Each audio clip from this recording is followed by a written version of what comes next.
Senhor nosso Deus, tantas pessoas. Glória a Deus. Amém. Hoje, esta semana, o pastor está de parabéns. Está de parabéns esta semana, ela faz coisas que não se agrada. 46 aninhos de casada aí, acurado a mim, mal. Então, Deus abençoe ricamente. Aleluia. E que venha uma bênção especial esta semana para ela, em nome de Jesus. Ok, glória a Deus. Bendito seja o nome do Senhor. Então, nós estamos a falar sobre, eu tenho vindo a meditar sobre isso, esperança. Eu não falo muito sobre esperança. Acho que podíamos falar mais, mas começamos por mim. A esperança é a âncora da nossa vida. E vamos ver um pouco melhor hoje, expor assim umas ideias em ordem, e vamos ver um pouco melhor hoje o que é esperança, essa esperança que a Bíblia nos fala. Amém? Pai amado, nós somos gratos. Não sei se está a dar. Nós estamos gratos, Senhor, em nome de Jesus, pela Tua palavra. Bendito seja o Teu santo nome. Glória a Deus, obrigado, Senhor, pela revelação que Tu nos podes dar da Tua palavra. Senhor, segundo a Tua perfeita vontade, nada a ver com a nossa vontade, Senhor, nós possamos fazer aquilo que Tu queres que nós façamos, porque para ali nós vamos ter bem-sucedidos. E além do mais, Tu serás glorificado em nossas vidas. Em nome de Jesus, amém. Ok, então, Romanos 5, versículos 1 a 5. Aqui o apóstolo Paulo, meu querido irmão, o apóstolo Paulo, diz assim, o versículo 1 diz: portanto, havendo sido justificados pela fé, temos paz com Deus, por meio de nosso Senhor Jesus Cristo, por intermédio de quem obtivemos pleno acesso pela fé a essa graça, na qual agora estamos firmados. Nota bem, estamos firmados e nos gloriamos na esperança. O que é que diz a Bíblia? Nos gloriamos na confiança. Nos gloriamos na esperança plena da glória de Deus. Essa confiança é a esperança. Amém? Mas não somente isso, como também nos gloriamos nas tribulações. Alguém se gloria nas tribulações? Quem tem dificuldades? Amém, glória a Deus. Ok. Olha, diabo sai. Qual é a sua atitude? Como também nos gloriamos nas tribulações, porque aprendemos que a tribulação produz perseverança. A perseverança produz caráter, não só caráter, mas caráter aprovado. Isso, amém? E o caráter aprovado produz confiança, ou seja, esperança. O que diz a Bíblia? Confiança, ok? E a confiança ou a esperança não nos decepciona, porque Deus derramou o seu amor em nossos corações, por meio do Espírito Santo, que Ele mesmo nos outorgou. Por causa dessa esperança que temos em Deus, e porque o Senhor derramou o Espírito Santo em nossos corações, não é bíblico orar: Senhor, dá-me mais amor, dá-me mais amor. Não é bíblico. Deus já derramou, como é que é? Em nossos corações, amém? O amor por meio do Espírito Santo. É como dizer, dá-me mais fé. Não, isto não é. Tem a ver com o nosso relacionamento com Deus. A fé vem pelo ouvir e ouvir a palavra de Deus. Agora, vamos ver o que é que em querendo definir a palavra esperança, vamos ver o que a esperança não é. Então, a esperança não é vontade desejada, ou seja, dizer espero bem que sim. Não é como nós dizemos muitas vezes, espero bem que sim. Isso não é esperança, não é a esperança aqui da palavra de Deus, não é? É uma esperança mundana, uma esperança aqui debaixo do pó. Mas não é essa esperança que a Bíblia nos fala, essa confiança, essa esperança que a Bíblia nos fala. Também a esperança não é uma expectativa impossível. Está difícil, não é? Mas eu vou dar a volta. Não, não é Deus dar a volta conosco, não é? A esperança Não é uma tentativa desesperada para se vencer situações e tormentas desta vida. Não, essa esperança é muito mais do que isso. Mas, irmãos, muito menos a esperança é o que um homem muito conhecido em certos círculos, Friedrich Nietzsche. Ouviram falar de Friedrich Nietzsche, que era um filósofo, filólogo, era crítico cultural, era crítico da religião, era um poeta, era um compositor da Prússia, prussiano, do século XIX. E Nietzsche diz que, com referência à esperança, Nietzsche diz que a esperança é o pior dos males, porque prolonga o tormento do homem. Essa não é a nossa esperança. Amém, amados? Aleluia, glória a Deus. Certamente essa esperança não é essa. A palavra grega na Bíblia, da qual o português foi traduzido para a confiança, para a esperança, essa palavra é a palavra elpis. Elpis, como se fosse uma ponte, né? Elpis. Quando a palavra elpis é usada na Bíblia, em contexto da vida cristã, ela significa uma expectativa confiante. Ela significa uma garantia no futuro. Ela significa esperança. Já estamos a começar a falar mais o que é essa esperança que a Bíblia nos fala. E essa esperança, a esperança é sempre no futuro.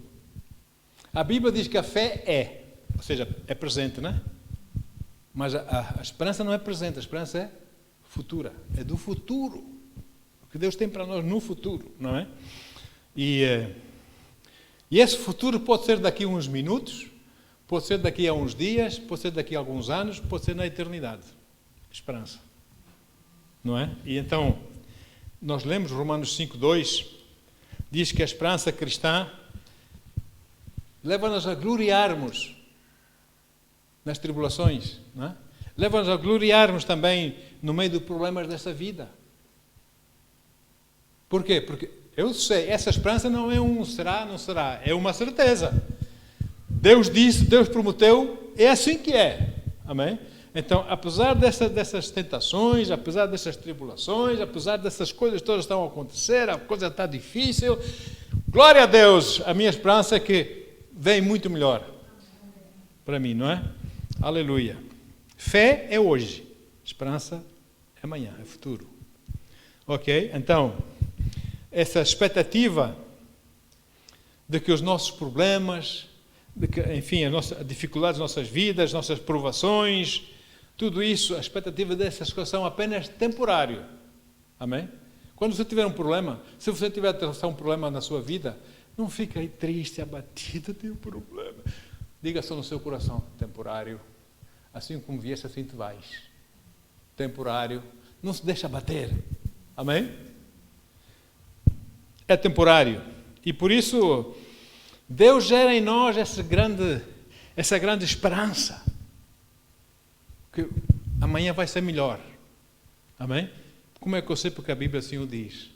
Deus fez muitas promessas, não é? Amanhã vai ser melhor do que hoje. Então eu vou me alegrar já. No meio dessa tribulação hoje, eu vou me alegrar do amanhã que vai ser melhor. Amém? Em nome de Jesus. E então essa é a grande esperança que nos espera no futuro, quer nessa vida, quer na vida eterna. Não é? Esperança. A esperança divina começa quando no ser humano? A esperança divina começa no momento em que a pessoa ouve, ou começa a ouvir, coisa que nunca tinha feito antes, começa a ouvir a palavra de Deus. Não é? Começa no momento da salvação, quando aceita Jesus, não é? E essa esperança transporta-nos vida fora, pelos anos nessa vida nós vivemos com Cristo, nesse mundo, amém? Transporta através da morte para a eternidade, amém? Essa esperança transporta, leva-nos. Então é assim. Ao contrário do que muitos dizem, a esperança é a primeira coisa que nós devemos ensinar aos recém-convertidos. Quando vem um recém-convertido a aceita Jesus, nós já queremos ensinar, sei lá, o Espírito Santo, e a fé, e a graça de Deus, e a santificação. A primeira coisa que a palavra de Deus ensina, seja quem for, é a esperança. A primeira vez que as pessoas começam a ouvir a palavra de Deus, com ouvidos de ouvir, como se diz em português, com atenção, a primeira coisa que eles recebem no coração, eles espera aí, há esperança para mim. Não é? Espera aí, há coisa boa para mim, há esperança. Amém? É a primeira coisa que vem como resultado de ouvir a palavra de Deus, com o sentido de ouvir a palavra, não é? A primeira coisa que surge em nossos corações pela palavra é esperança, não é? Afinal, eu posso vencer, não é? Uau! Não sabia disso, não é? Vem a esperança. Então, porque a palavra traz esperança onde não existe esperança. As pessoas do mundo não têm esperança. Essa é a esperança da Bíblia, não tem. Tem uma outra esperança, não é? Que a Bíblia chama outros nomes, essa esperança, mas não tem essa esperança que vem de Deus, que vem da palavra. Não tem.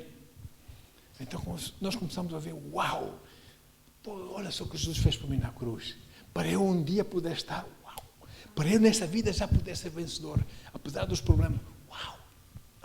Isso é esperança, não é? Então, amados, agora, tanto a esperança inicial, quando se começa a ouvir a palavra de Deus, como a esperança restaurada. Imagina uma pessoa que anda com Cristo, aleluia, amém, aleluia, glória, de repente sai da autoestrada para o céu, mete-se lá num atalho, com algum desvio, não é? Desvia-se dos caminhos do Senhor, entra em pecado, etc. Mas depois reconhece como o filho pródigo, arrepende-se e volta para o caminho do Pai, em arrependimento. A esperança que ele tinha em Deus, no futuro, na eternidade, etc., essa esperança, no momento do seu arrependimento, ele recebe o perdão de Deus, ele é restaurado essa esperança. Não é? Ele segue a tostada a caminho do céu com essa esperança restaurada. Glória a Deus, não é? E isso resulta através do conhecimento da palavra do Senhor. Olha aí, vamos ler o que diz a Bíblia em Efésios 2, versículo 12. Efésios 2, 12. Ok. Diz assim: estáveis naquela época sem Cristo, sem Deus, separados da comunidade de Israel, separados do povo de Deus, não faziam parte do povo de Deus. Vocês eram estranhos às alianças da promessa de Deus, né? Sem esperança e sem Deus no mundo.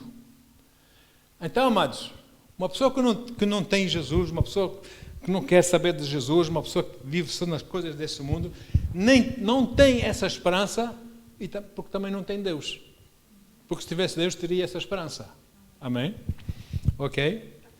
Então, a esperança surgiu na minha vida, na sua, antes de tudo mais, do momento que nós começamos a ouvir a palavra de Deus, começamos a falar da palavra, a esperança começou a nascer em nossos corações, não é? No início nós ouvíamos a palavra de Deus e, como eu disse há pouco, eu não sabia disso. Uau, coisas tremendas que Deus fez por mim. Ai, olha só como Ele me ama, olha só que coisas boas que Ele preparou para mim, não é? A esperança começar a crescer, a nascer em nossos corações, a brotar em nossos corações pela palavra. Agora, Efésios capítulo 1, versículos 11 a 13, depois do versículo 18. Vou saltar aqui uma escritura. 11 a 13 de Efésios 1. Aliás, Efésios 1, na escola bíblica nós tivemos que saber falar nós, não como de cor, mas conhecer palavra por palavra, Efésios 1 a 14. Tínhamos que ir à frente e falar, porque é lindíssimo, é lindo essa palavra. Ok, Efésios 1, 11 a 13 diz assim: nele fomos também escolhidos, nele, Jesus, tendo sido predestinados conforme o plano daquele que queria absolutamente tudo de acordo com o propósito da sua própria vontade, com o objetivo de que nós, os que primeiro esperamos em Cristo, esperamos vem de esperança, amém? Os que primeiro esperamos em Cristo, sejamos para o louvor da sua glória. Nele igualmente vós, tendo ouvido a palavra da verdade, o evangelho da vossa salvação, e nele também crido, fostes selados com o Espírito Santo da promessa. Amém? Agora o versículo 18 vai fazer o sentido. Aqui, Paulo continua a orar, né, pelos crentes da igreja lá em Éfeso, e por si e por mim, certamente. E o versículo 18 ele diz: oro ainda para que os olhos do vosso coração sejam iluminados, possam ver, né? Para que saibais qual é a real esperança. Amém? Para que saibais qual é a real esperança. Boa. Qual é a real esperança do chamado que ele vos fez? E quais são as riquezas da glória da sua herança nos santos? Uau! Nós olhamos para aquelas riquezas da glória que Deus tem para nós. Amém? Nós ficamos assim, meu Deus, como tu és bom, eu não mereço isso. Não é? Mas a esperança começa a trabalhar em nós, essa real esperança. Não é? E note que quando o Evangelho nos chegou, primeiro aos ouvidos, ele começou a produzir então essa esperança que nós acabamos de ler. Não é? Essa esperança, porque em nós não existia essa esperança, porque outrora estávamos sem Deus. Agora que estamos em Deus, nós temos essa esperança. Amém? Porque nós sabemos das suas promessas, etc, etc. E depois da esperança em nossos corações, logo a seguir, o que vem logo a seguir é fé. Espera aí, eu quero o que Deus está-me a dizer que tem para mim, eu quero. Mas como é que eu tenho que fazer? Crer no teu coração, confessar com a tua boca. É fé. Amém? E glória a Deus. E nós passamos, não apenas da esperança, passamos para a fé, passamos a crer em Deus e nos entregamos a Ele. Amém? E nenhum pecador, amados, nenhuma pessoa, um ímpio, não tem esperança para a eternidade. Pois não? Conhece alguma pessoa do mundo que tem esperança para a eternidade? Eles apenas têm uma esperança, que a Bíblia diz, essa esperança que se restringe apenas a esta vida. Essa é a esperança das pessoas do mundo. Né? Restringe apenas a esta vida. Ou seja, é a esperança temporária desta vida. É uma expectativa que, olha, cá para mim, eu espero bem, essa expectativa, né? Espero bem que quando eu morrer, talvez Deus, se é que Ele existe, não é? Me aceite na tal vida eterna que vocês dizem.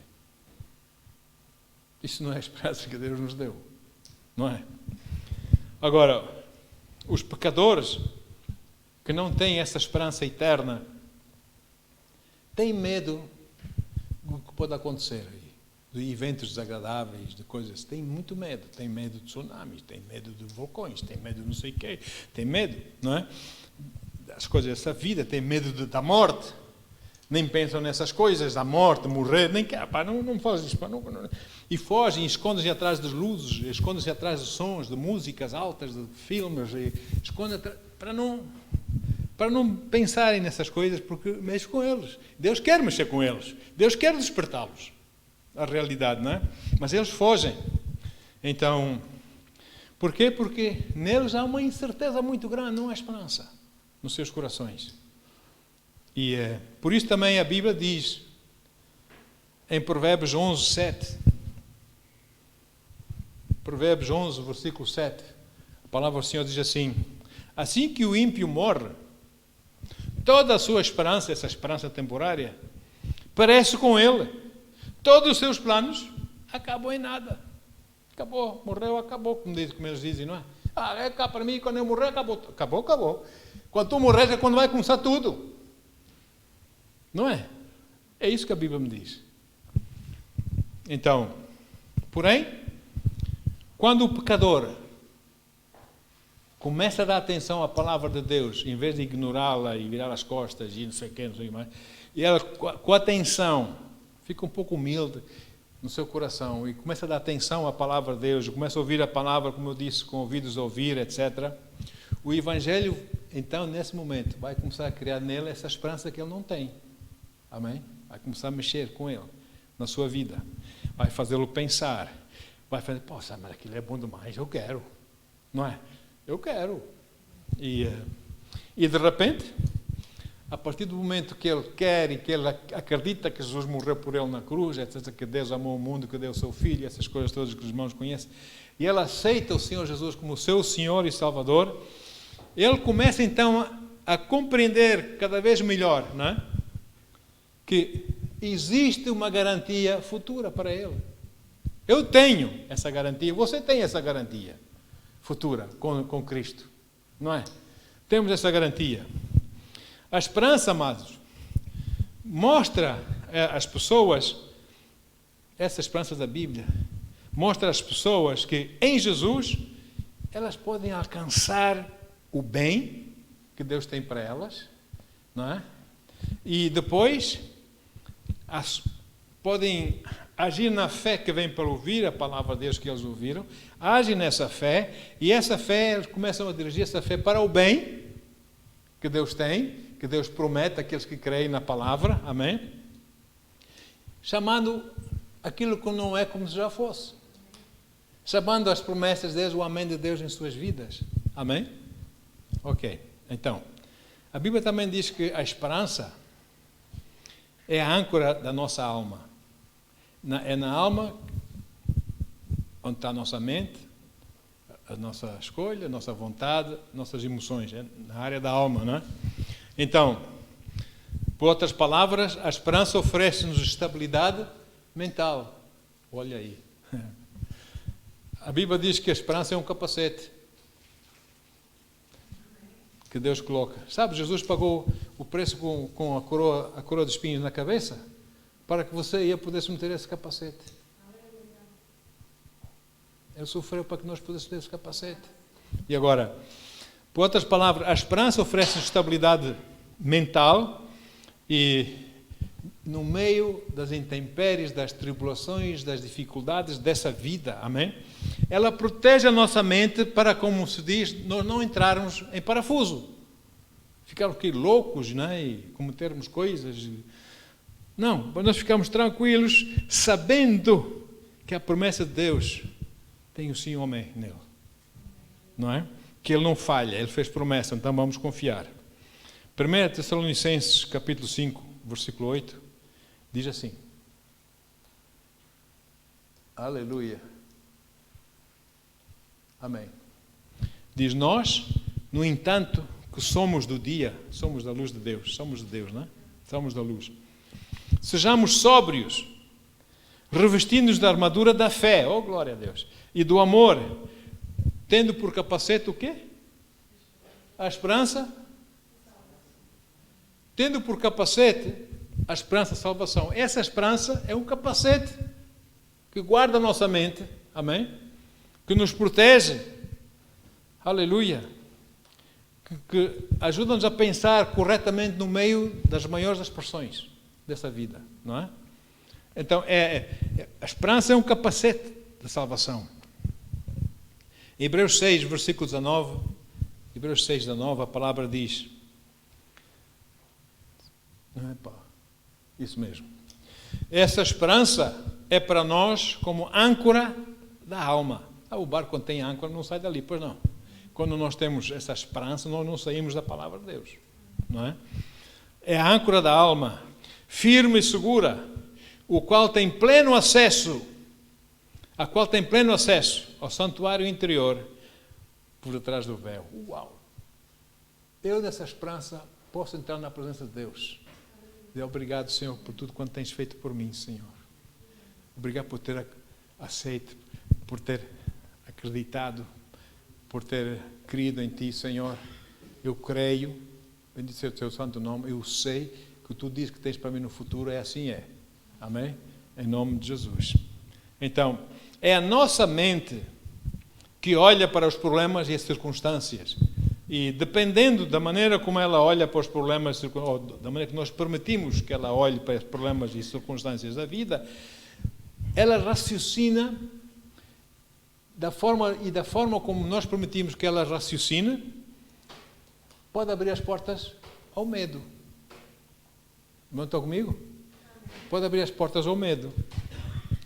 Então, enquanto a esperança nos faz olhar para o futuro, essa esperança da Bíblia, Elpis, faz-me olhar para o futuro, Amém? Com confiança. Com certeza. Deus diz assim, ponto. Amém? Eu posso olhar para isso assim. O medo, se eu permitir que o medo cresça em mim, na minha mente, não sei, eu ficar com medo perante certas coisas, esse medo vai fazer eu encarar o meu futuro de forma muito negativa. Vai fazer eu olhar para as coisas, o meu futuro, a minha vida, de forma muito sombria. Não é? Muito triste. E não é isso que Deus tem para nós. É como dizem tantos homens e mulheres de Deus. O melhor está para vir. Amém? O melhor ainda está para vir. Então, o medo pode anula mesmo a esperança, sabia? Se você permite entrar medo perante uma situação, perante uma coisa, você permite que o medo o domine, esse medo vai anular a esperança que você possa ter nas coisas de Deus. Você só fica concentrado, sua mente só se concentra naquilo. O que é de Deus, as coisas da a gente nem pensa mais nisso. Parece que tornamos-nos cegos a essas coisas e olhamos só para o problema, situação. Não vai lá, não. Temos que ter o Espírito Santo dentro de nós para nos guiar.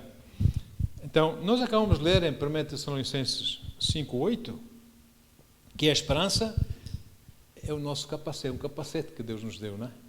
Para guardar a nossa mente, não é? E claro que é um capacete, irmãos. Claro que é um capacete. Se não fosse isso, não é só fé, graças a Deus pela fé. Fé é importante, é muito importante a fé. Tudo que não é fé é pecado, não é? Nas coisas dessa vida, etc. Não é? Essa fé opera pelo amor. Porque quando a fé não opera pelo amor, não é fé, não é? Agora depende do que nós chamamos de amor. Amém, amados? Então, esse capacete cobre a minha cabeça, cobre a sua cabeça, cobre a nossa mente, cobre os nossos pensamentos, cobre os nossos raciocínios, cobre as nossas imaginações. E quando nós começamos a sair dos limites daquilo que a Bíblia nos ensina, quando começamos a pensar em mais coisas que podem acontecer na minha vida, mas não tem nada a ver com a palavra de Deus, ela nos avisa, deixa daí. Amém? Eu lanço fora essas vãs imaginações, como diz o apóstolo Paulo. Lançando fora essas vãs imaginações. Porque o capacete nos mostra que aquilo não é de Deus. Amém? Então, dito isto, vamos ver rapidamente 4 tipos de esperança que o crente tem. Você e eu temos 4 tipos de esperança. Ou esperança em quatro situações de nossas vidas. Nós temos esperança na vida. Quantos aqui têm esperança na vida? Temos esperança na vida. No momento da nossa salvação, nós crentes fomos feitos o quê? Família de Deus. Amém? Tornamos-nos filhos ou filhas da família eterna de Deus. O Paizinho, nosso Deus. Amém? E Jesus Cristo, o nosso Senhor e Salvador, o nosso primogênito, o primogênito de Deus, não é? Muito bem. Então, e para fazermos parte dessa família divina, essa família de Deus, a família eterna, e como parte disso, porque nós somos parte dessa família, nós temos uma herança em Deus, certo?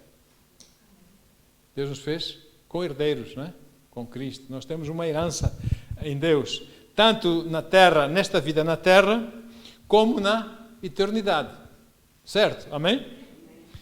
Irmãos, nós temos coisas lá no céu à nossa espera. Nós nem sequer sonhamos ou imaginamos. Coisas tremendas que Deus preparou para si e para mim. Aleluia! Não é? E então é assim. São possessões, são coisas que Deus tem para si e para mim, que nem sequer os anjos possuem. Os anjos não têm isso. Aliás, deixa-me dizer uma coisa, amados. Na verdade, os anjos de Deus fazem parte da nossa herança em Jesus. Eles estão aqui para ministrar a nós. Sabe isso? É a nossa herança em Cristo. A Bíblia diz em Hebreus 1, versículo 14. Hebreus 1 é uma pergunta, mas diz muito claramente o que eu quero dizer. Hebreus 1, 14. Diz assim: não são todos os anjos de Deus, espíritos ministradores enviados por quem? Por Deus, não é? Para servir em benefício dos que herdarão a salvação. Alguém que vai dar a salvação? Deus envia os anjos para nos ministrarem a nós, amados. O problema é que nós não fazemos uso deles. Pensamos nós podemos tudo muito bem nós próprios. Precisamos que ninguém me ajude. E nós temos anjos. Muitas vezes são eles que fazem coisas a nosso favor que nós nem sequer sentimos. Chegamos a casa, fizemos uma viagem boa, não tivemos nenhum acidente, nada aconteceu, glória a Deus, que tudo correu bem, amém. Nem vimos que foi o anjo que impediu o acidente lá atrás na estrada. Nós nem sequer sonhamos, nem sequer sabemos. Mas o anjo protegeu-nos, não é? E, amados, esses anjos fazem parte da nossa herança eterna em Cristo. E então é assim, Deus não apenas promete suprir as nossas necessidades diárias, como também prometeu dar-nos os nossos desejos, deleites, né? Desejos do nosso coração nesta vida. Deus gosta de dar. Aquilo que nós queremos mais, nós pedimos a Deus. Isso é uma coisa que não cria mal a ninguém, que não é pecado. Deus deleita-se de dar-nos esse desejo. Você não tem um desejo na sua vida? Não desista dele. Eu tenho o desejo da minha vida. Eu disse, Senhor, obrigado, Senhor. Amém, é meu. Essa é a minha esperança. Tu vais me dar, antes de eu partir para a eternidade, que é bem melhor na eternidade, essa coisa vai se concretizar, vai se cumprir na minha vida. Glória a Deus, porque é o deleite do meu coração e tu sabes que é e tu queres ver-me feliz. Amém? Ok? Então, as Escrituras prometem, dizem que Deus nos promete proteção, Deus nos promete libertação das garras de Satanás, do diabo. Deus promete-nos libertação, proteção de problemas e situações desagradáveis desse mundo. Deus promete-nos libertação, proteção de doenças, de problemas, falta de recursos e por aí vai, não é? Sabemos disso. Deus não é mentiroso, irmãos. Deus é mentiroso? Seja todo homem mentiroso e Deus verdadeiro. Não é? Então, amados, é assim, se nós pecarmos, por exemplo, desobedecemos a Deus, nós pecamos. Se eu pecar, eu sei que eu posso achar perdão, indo a Deus pedindo perdão. Mas eu não vou pecar, porque sei que posso voltar para Deus e pedir perdão, porque aí já estou a ser malandro, não é? Agora, se eu pequei, não pensei duas vezes, eu caí em tentação, eu pequei, ai meu Deus, perdoa-me. Deus perdoa-me. Amém? Amém? Eu vou achar perdão dos meus pecados e restauração no meu relacionamento, na minha comunhão com Deus e com a família de Deus. Amém? O problema é que nós gostamos de ficar, as pessoas gostam muito de ficar na deles. Eles é que têm razão, eles é que sabem, não é?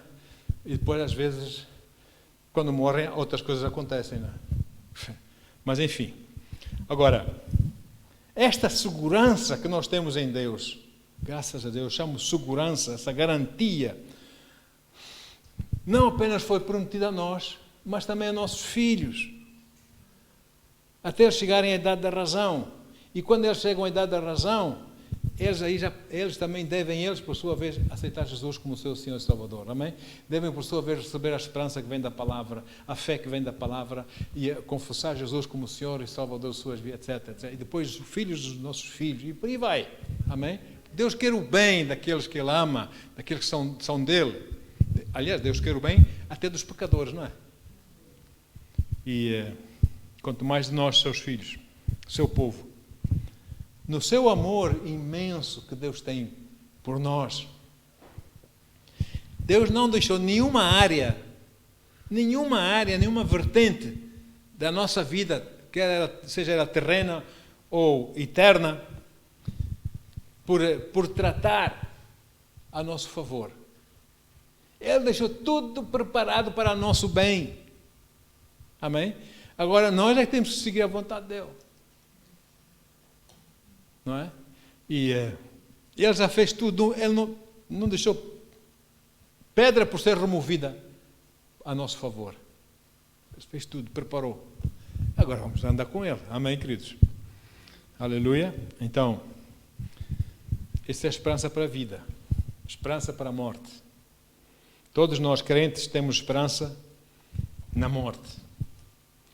Em Hebreus 2, versículos 14 e 15. Aleluia. Falando dos filhos, dos nossos filhos. Diz assim: portanto, visto que os filhos compartilham de carne e sangue, Ele, Jesus, também participou dessa mesma condição humana, para que pela morte destruísse aquele que tem o poder da morte, a saber, o diabo. Destruiu o poder da morte, arrancou o poder da morte das suas mãos. E livrasse todos os que ao longo de toda a vida estiverem escravizados pelo medo da morte. Então, vemos aqui claramente que a Bíblia diz que o medo da morte escraviza. É ou não é? O medo da morte escraviza. E essas pessoas no mundo estão escravizadas com o medo da morte. Não querem ouvir falar nisso. Não é? Viram a parte, toca lá, muda a conversa, não sei o quê. Escondem-se, não querem, mas é verdade, eles não querem enfrentar. É o medo da morte. Estão escravizados. E Jesus venceu Satanás, graças a Deus, e arrancou-lhe esse medo da morte, não é? Para que não viesse sobre os seus filhos, sobre aqueles que o seguissem. Amém? Por isso, faço minhas também as palavras do apóstolo Paulo, quando ele diz no final do versículo do Filipenses 1, 21, ele diz o seguinte, Filipenses 1,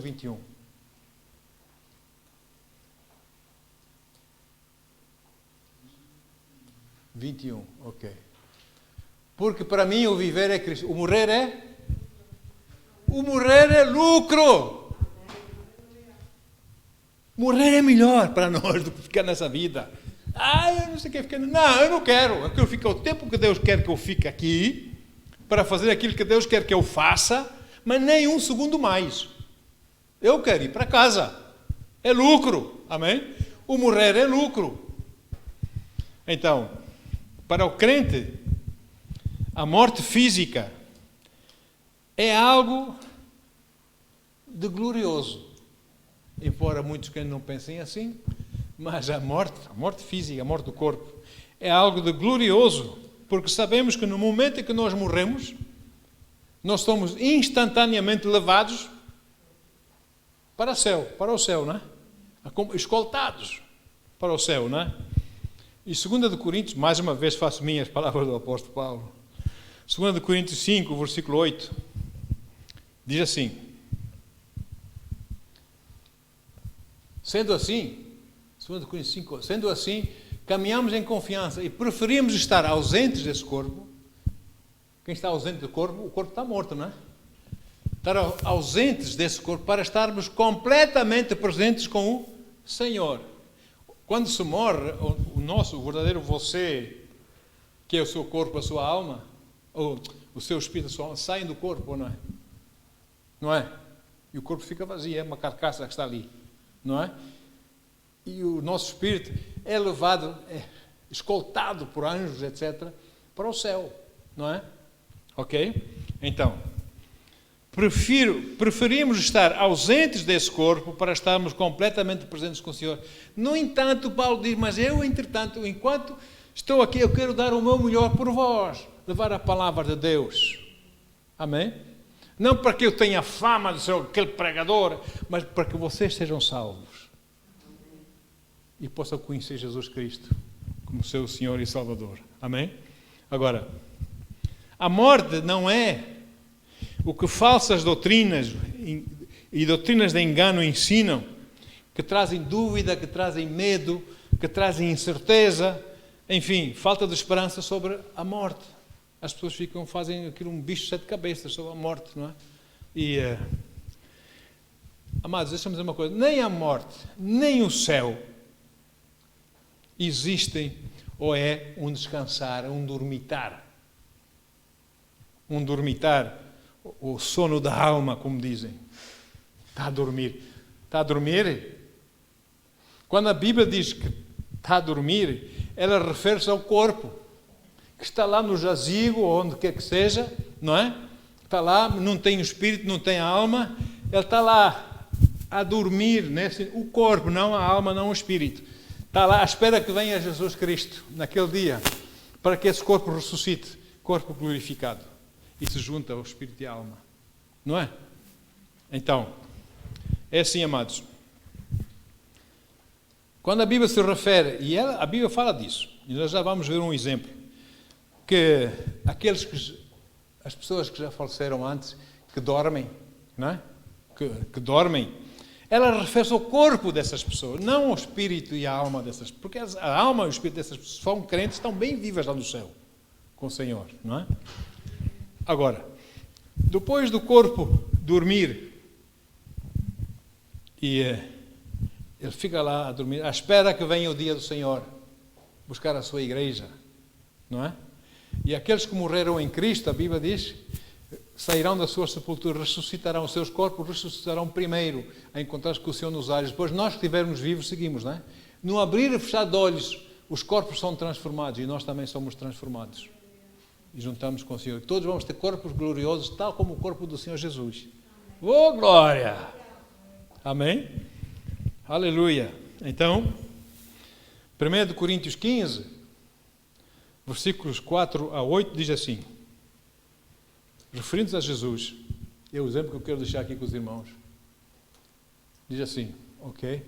Foi sepultado e ressuscitou no terceiro dia, conforme as Escrituras. Apareceu a Pedro e depois aos 12.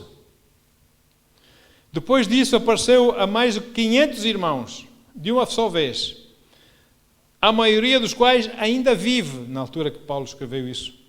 Embora alguns já tenham adormecido, talvez tenham adormecido, está-se a referir a quê? Os seus corpos já morreram, mas os seus espíritos estão com o Senhor, não é? Mais tarde apareceu a Tiago e a todos os apóstolos. E depois de todos, apareceu igualmente a mim, como a um que nasceu fora do tempo. Este Paulo. Glória a Deus. Amém? Agora, deixa-me dizer uma coisa, queridos. A Bíblia também não ensina nada sobre o purgatório. Não ensina nada sobre o purgatório. Qual lenda? Essa coisa do purgatório, não é? Porque após a morte, após o corpo ficar só, o espírito e a alma saírem do corpo, não existe a caminho do céu, não é? Ou do inferno, ou seja o que for, não existe nenhum lugar onde essa alma, esse espírito possa fazer penitência para a absolvição dos seus pecados enquanto estava vivo nessa vida. Não existe.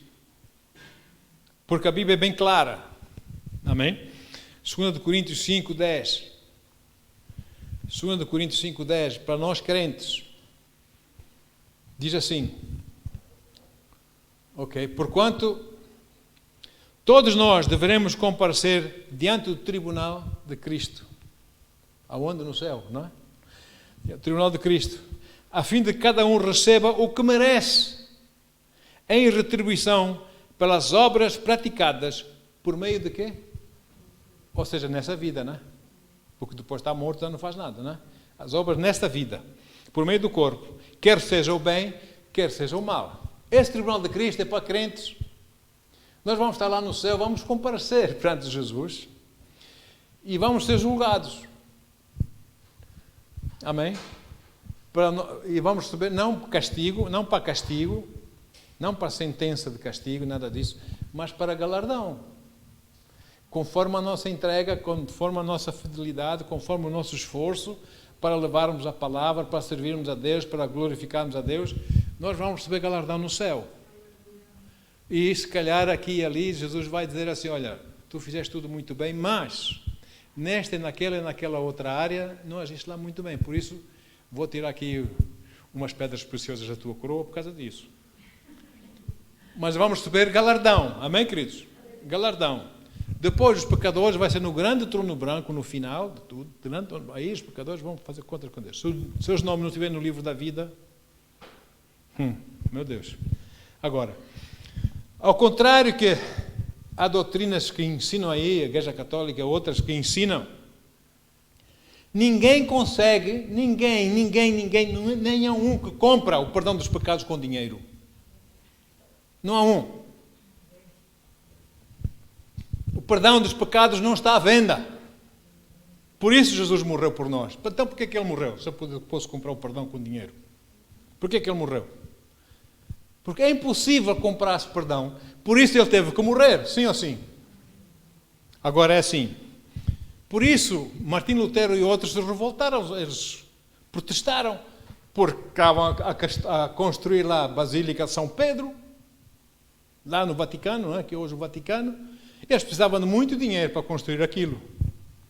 Então vieram com essa lenga-lenga.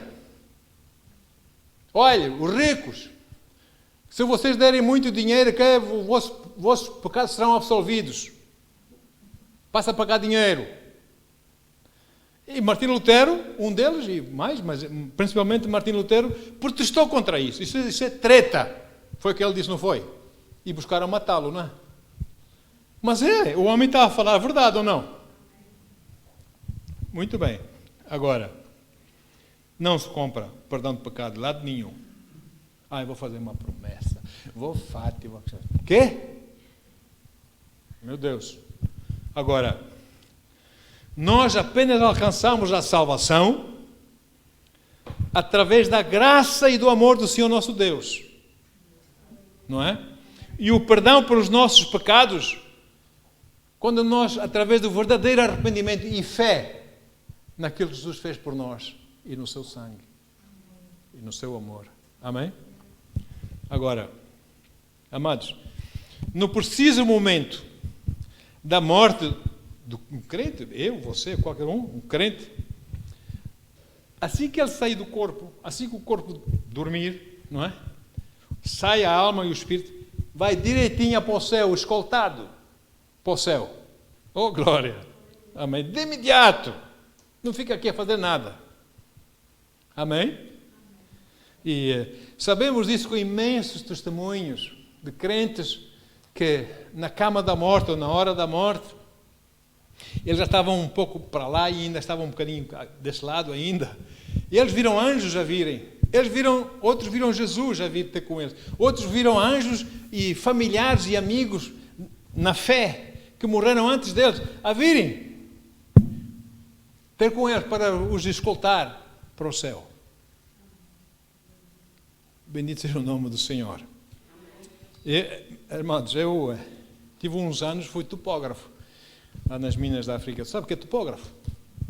Topógrafo é aquilo que dá a direção, a altura, não é? Com aqueles... Hoje chama-se base, hoje tudo eletrónico. Naquela altura eu tinha que fazer tudo contas, eu próprio tinha que fazer as contas, o calculador. Hoje não, hoje carregando o botão já tens aí o cálculo, não é? Naquele tempo sou eu que estou fazendo coordenadas, elevações e tal, e coisa. Vai por aqui, vira ali, tá, né? Lá no buraco das minas. Tínhamos no escritório, tínhamos mesas de desenho, para nós desenharmos os mapas, íamos lá medir e tal, e para pormos tudo o que está lá embaixo na mina em mapas. Amém? Sípias, aquele papel especial para mapas, não é? E havia uma borracha para tirar aquela tinta para não estragar a sípia, tinha que se ligar à luz, tinha um fio que ligava-se à eletricidade. Pegava-se aqui, parecia um lápis, pegava-se aquilo, limpava aquilo, uma borracha especial. Veio um amigo e colega de serviço, polaco, e ele, não sei, uma dessas borrachas estava defeituosa, certamente, e ele pegou na borracha, começou a apagar e levou uma descarga elétrica, caiu para o chão. Opa, nós chamamos logo a ambulância. Logo a ambulância veio, mas teve muito tempo ali, pegado aquilo. Veio a ambulância, puseram na ambulância para levar para o hospital, com o tratamento, todo o pessoal a cuidar dele, não sei o quê. Mas, a caminho do hospital, ele morreu. Ele morreu. Ele conta-me, irmãos, ele depois voltou, não é? Mas ele conta que estava na ambulância, viu o corpo dele ficar para trás, ela sair do corpo, não é? Ela a subir, chegou-se a um lugar muito íngreme, uma subida assim muito íngreme, com erva verdinha. Ele vinha a subir, sentiu a presença de alguém atrás dele aqui. Ele disse que acreditava que era o anjo atrás dele, não é? Ele subia aquela coisa íngreme, com a maior das facilidades, como se estivesse a descer. Pisava na erva, quando olhava para trás, a erva não estava pisada. É uma coisa tremenda. Mais coisas que ele contou. E quando chegou nas portas do céu, ele viu a cidade lá, a cidade santa lá ao longe. Ele, quando chegou às portas, estava Jesus à espera dele, com um sorriso. E Jesus lhe disse: queres voltar? E ele: sim, Senhor, quero voltar, quero falar disso, quero falar de ti, Senhor, quero. Passados uns dias estava no serviço outra vez. E ele contou-nos essa experiência, está a ver? Não é? É tremendo o nosso Deus. Aleluia. Amados, nós que estamos em Cristo, nós não estamos sozinhos nessa vida. Às vezes, as pessoas do mundo podem estar no meio de muita gente, mas sentem-se sós. Nós podemos estar nessa vida no meio de muita gente, mas sentimos-nos sós, porque ninguém tem ligação connosco, não é? Está na mesma sintonia que nós. Nós sentimos-nos sós, não é? Mas nós não estamos sós. Jesus jamais nos deixará. Os anjos estão aqui conosco. Amém? Nós não estamos sós. E certamente, na hora da nossa morte, certamente ali então, nós não estaremos nada sós. Nada. Teremos pessoas ainda nesta vida, se calhar familiares, a ver-nos a esticar o pernil, não é? A gente a despedir-se deles, não é? Mas do outro lado já estão os anjos, já está o Senhor, já estão outros. Vem, vamos embora daqui. Vamos para casa, glória a Deus. Aleluia. Amém, queridos. É por isso que a Bíblia diz, em Salmos 116, versículo 15, a palavra de Deus diz o seguinte. Tira-me essa tradução. Não está, não, custa muito ao Senhor, isso é treta, isso é mentira. Essa está bem. Já viu como é que é as Bíblias? Já viram as traduções como é que é? É um perigo, irmãos. Olha aqui. Preciosa é aos olhos do Senhor a morte dos seus santos. Alguém aqui santo do Senhor? Sabe por que é precioso? Vem para casa, filho. Vem para casa, filha. Vem, sai daí. Vem para mim, meu filho. Aleluia. Amém. E agora, isso é quanto à esperança para a morte. Agora, também nós temos uma esperança futura no céu. Sim ou sim? Temos uma esperança futura no céu. Colossenses, capítulo 1, versículos 3 e 5. Colossenses 1, 3 e 5. Diz assim a Bíblia. Colossenses 1, é só dar graças a Deus, exato. Damos graças a Deus, Pai de nosso Senhor Jesus Cristo, rogando sempre por vós. Amém? E agora o versículo 3 é onde eu quero chegar.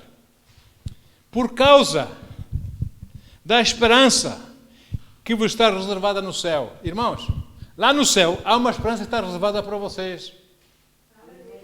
Por causa da esperança que está reservada no céu, da qual já ouviste pela palavra da verdade o Evangelho. Coisa tremenda lá no céu, irmão. Não nem sequer sentimos, nem imaginamos. Amém? Esse rapaz que contou que faleceu e que voltou, é meu colega. Ele diz que viu, ao subir aquela ladeira, ele viu flores, muitas flores, com cores que não sabe explicar, não sabe dar nome, porque aqui não existem essas cores, aqui no mundo. Olha aí. É? E então, amados, é assim. O céu, eu quero dizer, irmão, o céu não é, as pessoas às vezes pensam que o céu é o Shangri-La. Já ouviu falar a palavra Shangri-La? O mundo gosta muito de usar Shangri-La. Não é? Como não querem coisas com Deus, então Shangri-La. É um paraíso. É onde nós vamos quando nós temos problemas, quando temos dificuldades na vida. Vamos para lá, passamos lá uns tempos a descansar e voltamos de lá fortalecidos. O céu não é isso, irmãos. O céu é muito mais do que isso. Amém? Aleluia. O céu não é para nós escaparmos dos nossos problemas. O céu é um lugar material. O céu existe mesmo.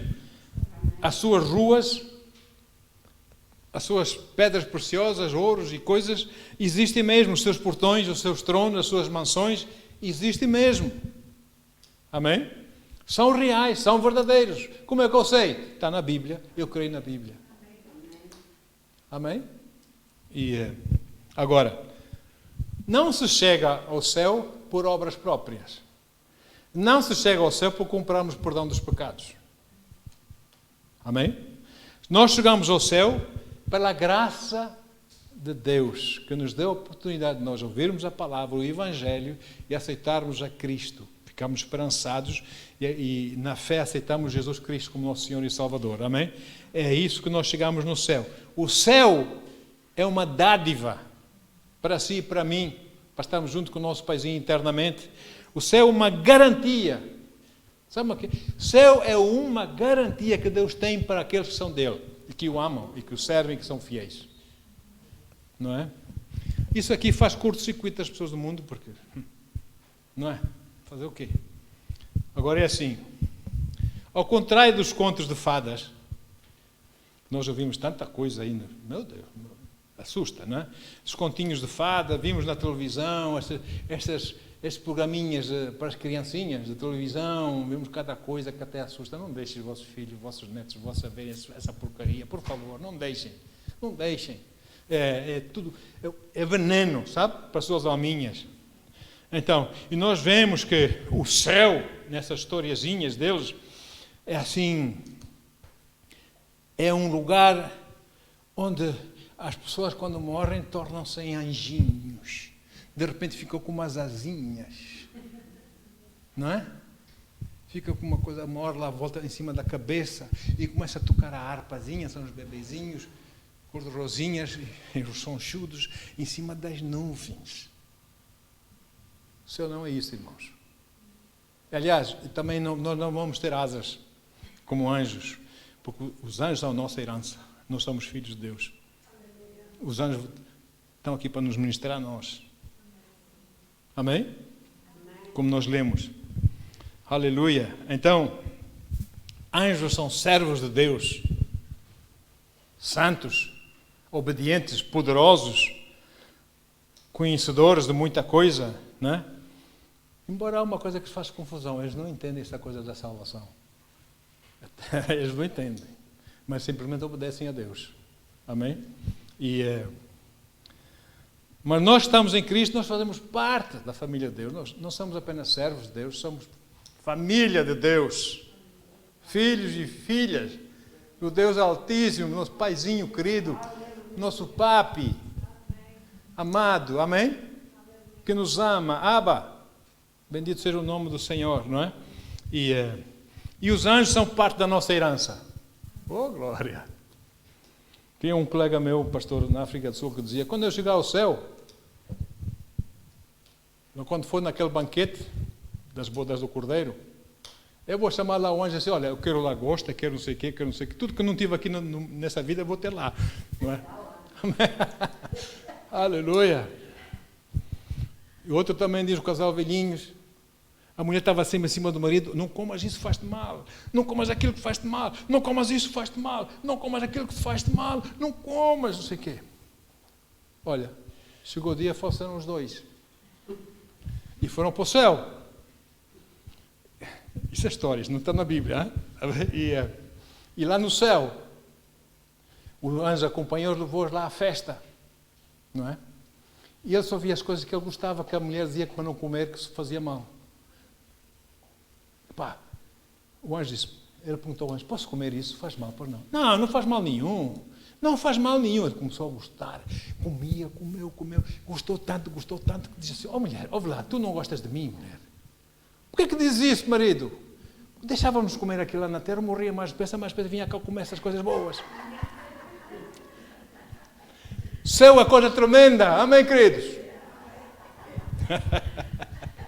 Bendito seja o nome do Senhor. No céu ninguém fica aborrecido.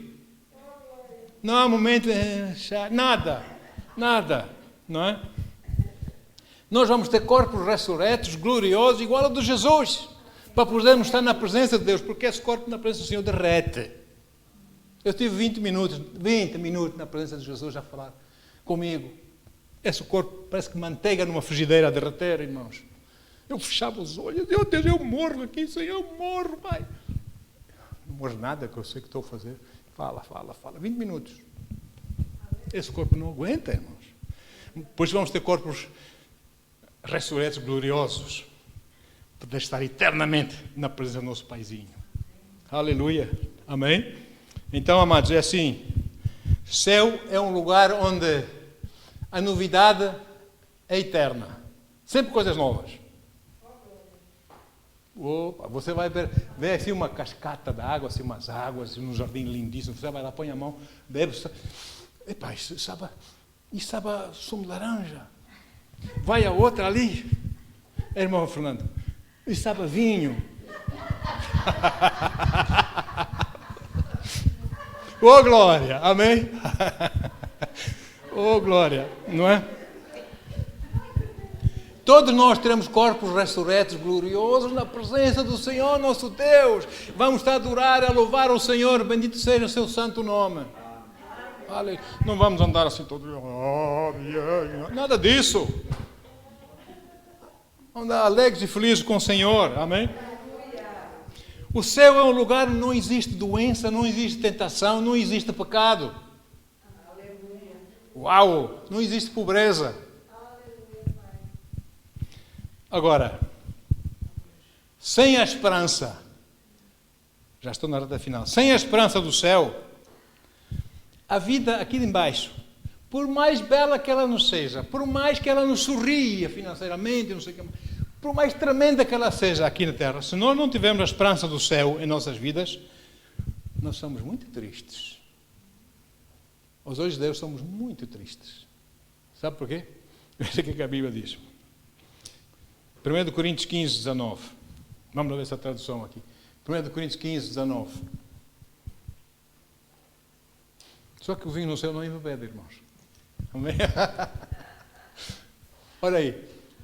Se a nossa esperança em Cristo se limita apenas a esta vida aqui do mundo, somos os mais infelizes de todos os homens. A minha Bíblia diz, se a nossa esperança em Cristo se restringe apenas a esta vida, como a esperança das pessoas do mundo é só para essa vida, não é? Nós somos os mais miseráveis de todos os seres humanos. Então, irmãos, bendito seja a esperança que o Senhor nos deu para a eternidade. Aleluia. É por isso que não admira, depois de lermos essa palavra de Deus, não admira que a Bíblia faça uma declaração muito séria em Provérbios 10, 28. Provérbios 10, 28. O objetivo do justo é mais ou menos isso, mas a esperança dos justos é alegria. Não é? Mas a expectação dos perversos perecerá.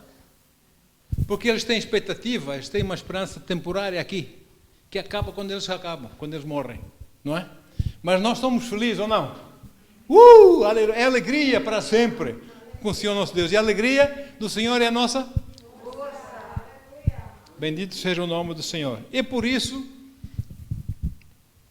mais uma vez faço minhas palavras de Paulo, quando ele escreveu o poderoso pastor Tito. Sabe, Tito é muito poderoso. Aquele homem não brincava em serviço. A igreja do Corinto é uma igreja que estava sempre em pecado, havia muito pecado sexual e tudo dentro da igreja, abusavam da Santa Ceia, foi uma porcaria de igreja.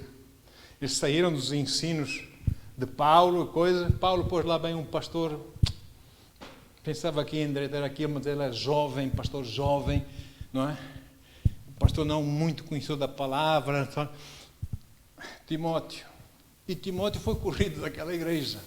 Eles não obedeciam a Timóteo. E Paulo diz, espera lá. Tito, faz as malas, vai para Coríntio. E Tito chegou lá à igreja de Corinto e disse, meus amigos, silêncio, sentem-se, escutem. Quem não quer, rua. Paulo é um pastor poderoso, não é? E ele pôs a igreja na linha. Amém? E então, Paulo escreveu para Tito, esse pastor poderoso, eu tenho respeito por Tito, esse pastor não é fácil. Diz assim, eu não disse o versículo, Tito 2,13. Tito 2,13. Aleluia. Aguardando a bendita esperança e a manifestação da glória do nosso grande Deus e Salvador, Cristo Jesus. Essa é a nossa esperança. Eu estou a aguardar o Senhor e vou estar com Ele eternamente. Essa é a minha bem-aventurada esperança. Amém? Que eu tenho que ter no meu coração. E a minha Bíblia diz, a tradução diz aqui, aguardando a bem-aventurada esperança e o aparecimento da glória do grande Deus e nosso Senhor Jesus Cristo. Uau, que dia que vai ser, irmãos. Tremendo. Amém? Por isso, até lá, vamos viver essa vida. Não se deixem abater. Não se deixem influenciar pelas tristezas e coisas que esse mundo, esse Satanás e outros têm para nos oferecer, para nos entristecer. Alegrai-vos do Senhor. E que essa esperança seja bem viva em vossos corações. Amém? Caminhando por fé nesse caminho que o Senhor traçou para vossas vidas. Em nome de Jesus. Deus o abençoe ricamente. Aleluia. Bendito seja, Senhor, para todo sempre. Obrigado, Pai, por essa bem-aventurada esperança em nossos corações, Pai. Sabemos que o melhor está para vir, Pai. Para todos nós. Coisas que a gente nem sonha, nem imagina. Tu preparaste para nós, Senhor. Para aquele dia, Senhor. Bendito sejas, Pai. Até lá, Senhor. Senhor, ajuda-nos a mantermos a fé, Senhor. Ajuda-nos a continuarmos firmes nos Teus propósitos, Senhor. Ó Deus, para a Tua honra, para a Tua glória, para o bem dos homens, para o bem daqueles que ouvem, porventura possam ouvir o Evangelho, em nome do Senhor Jesus. E todos os que amam o Senhor dizem amém, amém e amém. Obrigado, Paizinho. Aleluia. O melhor está para vir, queridos. Eu oro uma semana abençoada, Senhor. Teus filhos tenham sonhos com alegria e paz que Tu tens para eles, já nesta vida, Senhor.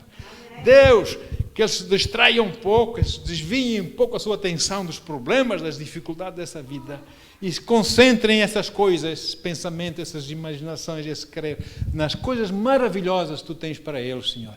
E que descansem em Ti, Senhor, em nome de Jesus. Deus abençoe ricamente. Se alguém quiser oração, também estamos aqui para orar em nome de Jesus.